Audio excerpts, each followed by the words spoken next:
All right, we're in the third video of Chapter 10 for Intermediate Accounting. We've been talking about property, plant, and equipment, and intangible assets. Now we're talking about different non-cash acquisitions, and we're focused on deferred payments right now. So an asset acquired with debt, we want to know the present value of a note indicative of fair value. So let's look at our company, Chewtopia. On January 2nd, 2025, Chewtopia acquired a special piece of machinery for use in production facility. In payment, Chewtopia issued a non-interest bearing note requiring a single payment of $80,000 on December 31st, 2026. So that's 2 years later. The machine is custom built and there's no established market value available. So that's going to be a little tricky. We don't know what the market value is. If Chewtopia had financed the purchase through a bank, the bank would have charged an interest rate of 10% each year. The equipment is custom built, therefore, there's no fair value available. So what we're going to do is say, okay, in 2 years, they have to pay $80,000. And we know that $80,000 would have included 10% interest each year. So we want to figure out the present value, the value on January 2nd, 2025. So we take the 80,000 and we're going to multiply it times the present value factor. This is not present value of annuity, it's present value of one time for 2 years at 10%. That gives us the factor of 0.82645. And the question may give you that factor, or you may have to find it yourself. So we multiply that times the 80,000, and that gives us 66,116. Now, anytime that you do these calculations, if this would have been 100,000, would have been our calculation, we'd say, wait, that doesn't make sense that the present value would be 100,000, and then with interest we pay 80,000. Something's wrong there. So look at it and make sure logically it does make sense, and that can help you to identify if there's any errors. So, okay, the actual present value of this specialized machinery, since we don't know what the market value is, looks like it would really be 66,116. So that means our discount is going to be the difference between the 80,000 we owe in 2 years and the actual cost of the equipment that we just calculated. So there's a discount of 13,884. So what we want to record on January 2nd, 2025, when we get this piece of equipment, we debit equipment for what that present value is. That must be what the equipment's actually worth. And we want to show a notes payable for the full 80,000. The difference is a discount on notes payable. And we're going to be getting rid of that discount and showing it as interest expense over the next 2 years. So here would be the journal entry for the next 2 years to get rid of that $13,884 discount. So at the end of the first year, we take the outstanding amount, that amount that we borrowed, or the present value of the machine, the 66,116 times the 10% interest that we know they would actually be charging us, that gives us $6,611. So we show that as interest expense in the first year. We always have to record our interest expense, even if we're not paying it right away. We need to record it each year at least so that it's showing up in that same accounting period. And then we're able to get rid of some of that discount on notes payable. You see the T account at the bottom here. We had recorded a debit of $13,884. Now we're getting rid of $6,611 and showing it as interest expense. Then on the final day, the second year, it's interest expense of the remaining amount. So we have the present value, the $66,116 plus the interest that we already showed times 10%. That gives us the interest expense, which just so happens to be the rest of the discount. So we've zeroed out the discount on notes payable. So you want to make sure that's zeroing it out throughout this process, because once we've paid this off, we should not have this discount on notes payable or that contra liability on the balance sheet. And then we also are going to show the notes payable leaving that we recorded on January 2nd, 2025, and show the cash that we are paying out for the 80,000. So that would be all of our journal entries related to this loan. Okay, then we also have issuance of equity securities. So this is another non-cash acquisition. So this can happen when a small business incorporates and the owners transfer assets to the new corporation in return for ownership shares. So, okay, we're starting this new business. How are we going to get it started? One of the owners says, "Hey, I've got this building that I can give to the company, and I'll do that in exchange for 30% of the company." "Oh, okay, well, I can donate all of these machines and I'll do that for 40% of the company." So all the owners are doing that in order to get shares of the company. It's not cash they're giving, but they're giving something else. So the value of the transaction is either based on the fair value of the assets that were contributed to the corporation, if that's what we know, or the market value of the shares if the corporation stock is actively traded. That'd be a little trickier if it was right in the beginning, but this could happen further down the line as well. So you may see questions where it tells you the fair value of the assets that's being contributed, or it could be the opposite where we have to figure out how much are the shares worth. So here's our example. On May 31st, 2025, Chutopia issued 30,000 shares of its no par common stock in exchange for a parcel of land to be used for a new production facility. On that date of the transaction, the fair value of their common stock was $20 per share. 30,000 shares times $20 each, that's like $600,000 for this parcel of land. So, whenever we record the entry, we show our land coming in at the 600,000, and we show common stock is being issued for the 600,000 as well. They never even mentioned whether or not they knew what the land was worth, but apparently we knew, and it was 600,000. What about donated assets? This one's a little trickier. So, donations are often made to encourage actions that benefit the donor in some way. They're recorded at fair value, determined using either a known market price or a professional appraisal. The appropriate accounting treatment is to credit revenue for the value received. So when someone donates an asset to a company, let's just say it's a building.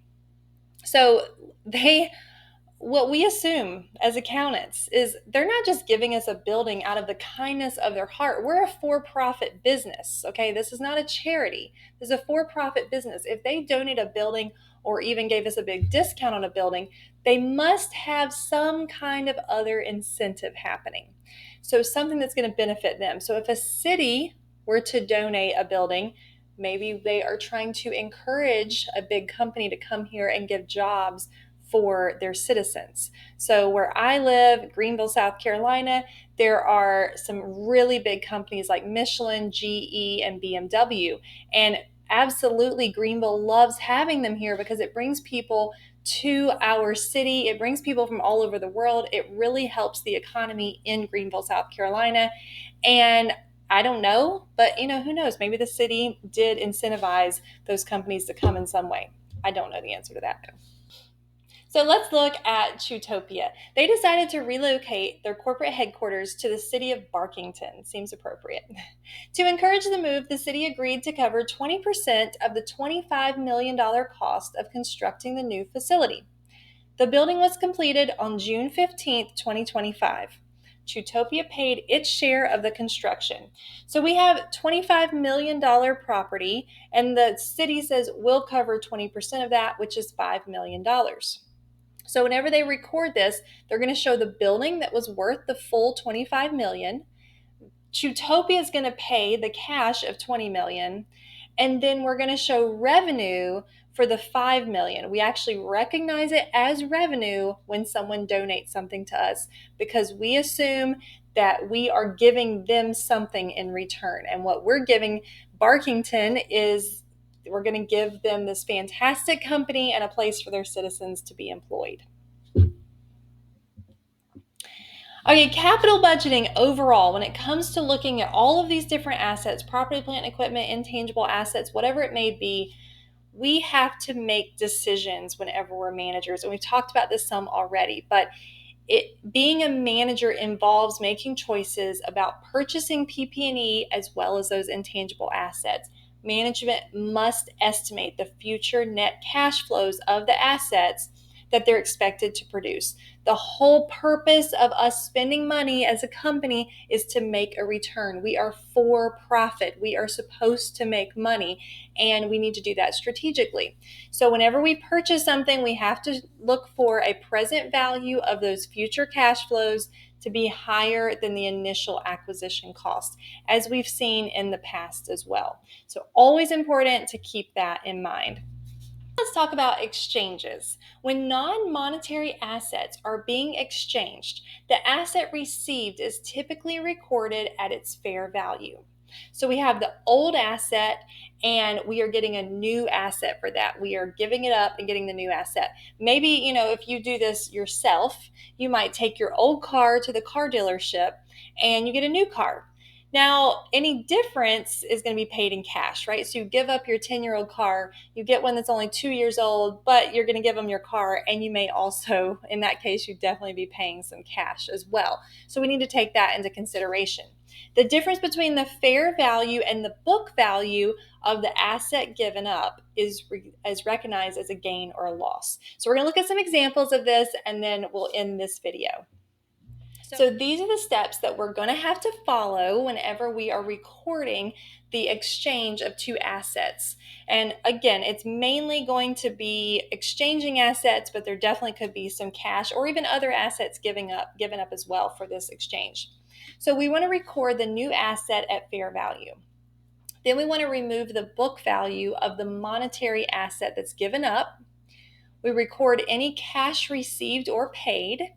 And then we record any gain or loss. If you want to take a picture or a screenshot of this, that's not a bad idea, because then we're going to jump into 3 different journal entries that look at gains, losses, or when there's neither. So let's walk through these steps. Okay, so in this example, we're going to look at Chewtopia. They exchanged their old packaging equipment for a newer automated treat wrapping system manufactured by K9, get it, Tech Industries. The old equipment had a book value of $80,000. That's because its original cost was $420 and the accumulated depreciation was $340. It also has a fair value of $130. As a part of the exchange, Chewtopia also paid $390,000 in cash. So step 1, how much is the new equipment worth? So we're going to take the fair value of the new equipment, and we're going to get that from taking the fair value of the old equipment, the $130,000, plus the cash exchange of $390. So you see that calculation here at the bottom. So we took the fair value of the old equipment plus the cash, and that equals $420. So we're first going to record the new equipment coming onto the books. That's our step 1 for $520. Second step, we want to get the old equipment and the accumulated depreciation off the books, because right now it's showing equipment at $420, we see up here, and accumulated depreciation of $340. Let's get those off the books. So we know that the equipment would have been a debit because it was an asset, so we want to credit that $420. And to get the accumulated depreciation off, it's a contra asset, so we need to debit that to get it off. So we've wiped it clean of the old asset and its accumulated depreciation. We see that we paid $390,000 in cash, so we would credit cash. And the difference, which we calculate at the bottom here, or you could also do so throughout the journal entry, we take the fair value minus the book value, and that gives us $50,000 gain because the fair value is more than what we were showing the book value at. So remember, the book value is always the asset's cost minus any accumulated depreciation. So we had a $50,000 gain in this situation. So now let's look at the same thing, and it's a little bit different. The only difference is the fair value, instead of being $130 for the old equipment, is $60,000. So we calculate everything the same, except when we figure out the fair value of the new equipment, we're using that $60,000 plus the $390,000 cash given up, but we're saying the new equipment's only worth $450,000. We still got to get the accumulated depreciation off the books, still got to get the old equipment off the books. Then we got to get the cash, show that leaving. When we calculate the gain or loss and we take the fair value minus the book value, this time we have a $20,000 loss. because our fair value was not even as high as our book value. So this is what it would look like if we did an exchange like this, but we actually are reflecting a loss. And finally, we're going to look at an exchange that they don't even know the fair value of the new or the old equipment. So when that's the case, we are just going to record the new equipment at the amount of the cash plus the book value. So it was the $80,000 book value, the $390,000 in cash. We just have to assume that's what the new equipment is worth. We get the accumulated depreciation off the books, get the old equipment off the books, and then we show the cash paid. There will be no gain or loss if we don't know the fair value of either the new or the old equipment. So make sure you watch the next video as we finish up Chapter 10.